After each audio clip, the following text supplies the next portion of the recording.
guys, it's your girl Tay and I'm back with another video. Thank you so much for clicking on this video and coming to spend some time with your girl. If you're new here, hit that subscribe button, join the fam. You guys check that description box down below of each and every one of my videos. Get all the details to win this giveaway right there. They're all there, and that's all I'm gonna say about it. You don't want to miss it. But we're gonna go ahead and get right into today's video, and as you can tell by the title, I'm gonna talk about a couple things that shocked me as a mom moving to Germany. The number one thing on my list that shocked me as a mom with moving to Germany is in our neighborhood, there's like a creek of water. It runs pretty far, and time again, I've seen parents out there just relaxing and they're letting their little girls run around naked. No panties, no nothing.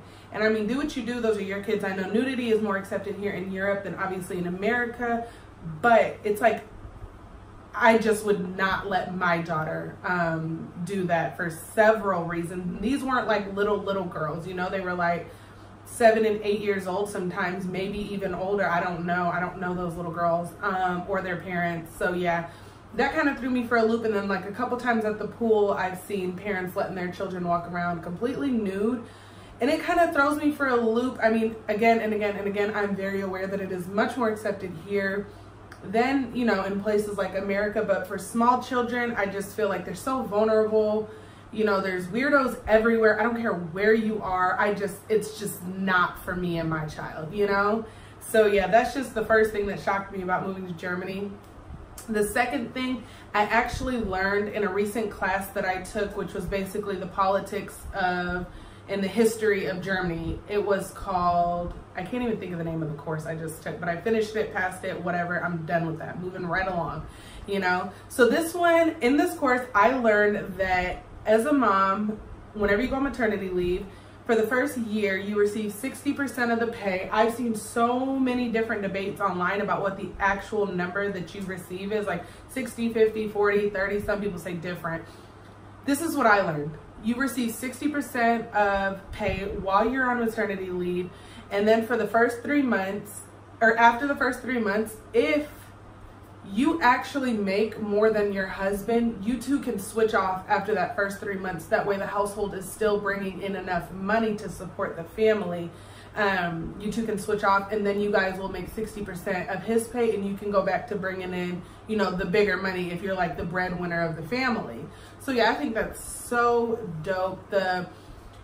In America, sometimes you go on maternity leave and you don't receive a cent. Depends on where you work, how long you've been there. So that's really sad to see, you know, like, and that goes for a lot of women, including myself. When I went on maternity leave, your girl didn't get a cent from the job, okay? So that is amazing. The next thing I want to talk about is, I think I've mentioned this in a video before. Whenever I take Mackenzie to school, I'm definitely the youngest mom there. I said this in a video before that it was like my assumptions about Germany. I'm gonna go ahead and tag it somewhere up in here. This time I'm gonna remember. My last video, I forgot to tag a video I had mentioned. But anyway, yeah, I noticed that like I was like the youngest mom, you know, at the school dropping my kid off. And it just seems like women here wait longer to have kids. And I wasn't super young when I had Mackenzie. You know, I was 22 years old, and that's not super young at all to have a child, your first child. So yeah, I definitely was a little bit shocked by that I definitely seem to be the youngest. It seems like sometimes, a lot of the times, I'll see like people with like younger kids like Mackenzie's age, and she's 5, she's about to be 6. And I'll be like, is that their Oma and Opa or their mom and their dad? Because it just seems like people here wait so long to have children.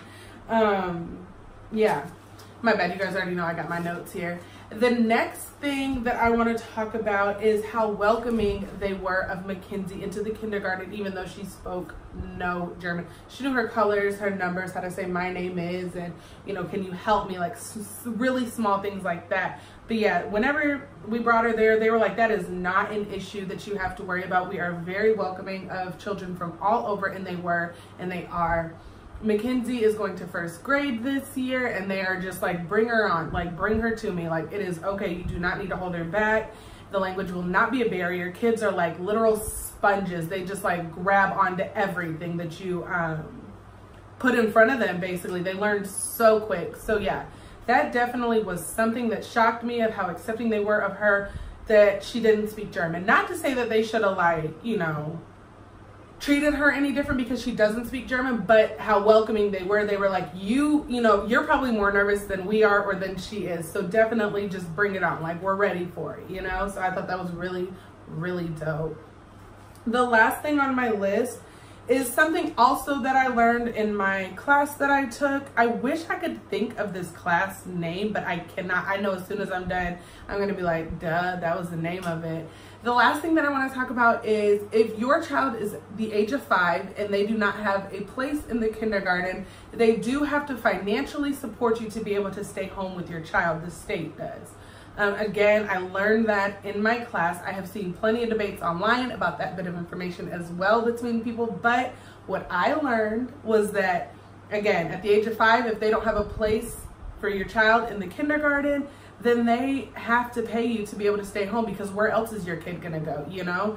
So yeah, so that's really dope, because, you know, again, where I come from, I mean, you get what you get and you don't throw a fit. Shoot, not even joking. It's just like cut and dry. You know, if they don't have a spot for you at the time, then, you know, you got to figure out something else for your child to go do while you're working or going to school or whatever you're doing in your adulthood life, your parenthood life. So yeah, you guys, that's just a little list that I composed of things that shocked me as a mom being in Germany. I hope this information helps out just one person at least. Definitely hoping for more, but at least if it reaches one person, and comforts you in knowing that your child not speaking the language, they will be okay. Comforts you if you're pregnant and you're about to move to Germany and you need a job and, you know, you're worried about maternity leave because you want a family later on, blah, blah, blah. The whole spiel, you guys. But as always, you guys, I love you guys so much. Subscribe. Join the freaking family, you guys. I'm telling you, this giveaway is super dope, and I already got plans for the next one that I want to do after this winner is announced, whenever we hit 150 subs. But I love you guys so much.